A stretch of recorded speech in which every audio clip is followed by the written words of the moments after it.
When we were studying synthetic cubism, we were learning a lot about these different details and colors and shapes and such that Picasso added.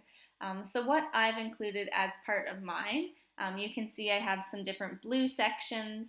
I have some pink or some purple that I've added just to add some different patterns to my work, like we see in a lot of Picassos from this time period.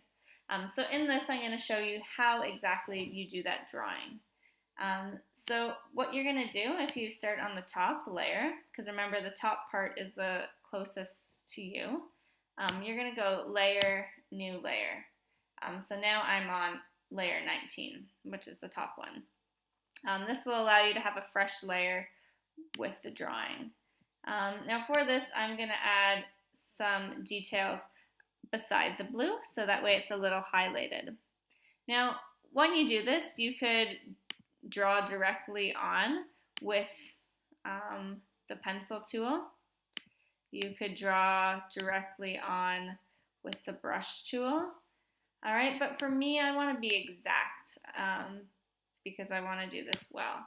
So what I did was I started with clicking the lasso tool, and I like the polygonal lasso. And that will allow me to draw where exactly I want the shape to be.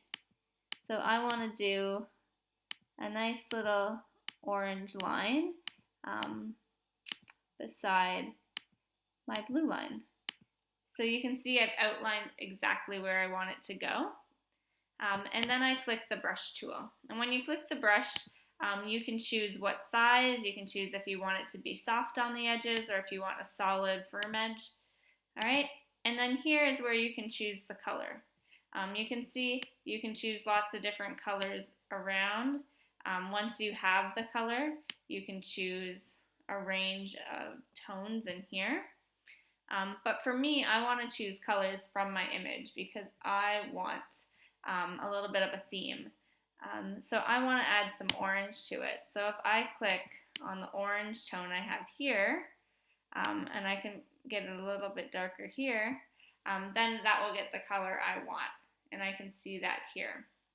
So use, when you hover over your image, you can see it's an eyedropper tool, and that will help you select the color you want. And when you're satisfied, you click OK. Once you do that, I can use the brush to color in my design here. All right, and what I did on the blue one, you can see I've added some different lines on it, and I did that by using the eraser tool. And I used a really tiny eraser tool here. I used about a 5. And when I use the eraser tool on that layer, it erases the color. So I'm going to see some of that purple underneath.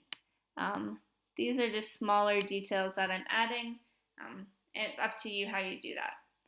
But once you're happy with your design, you click Edit, Deselect All, and you can see that you now have that drawing on your image.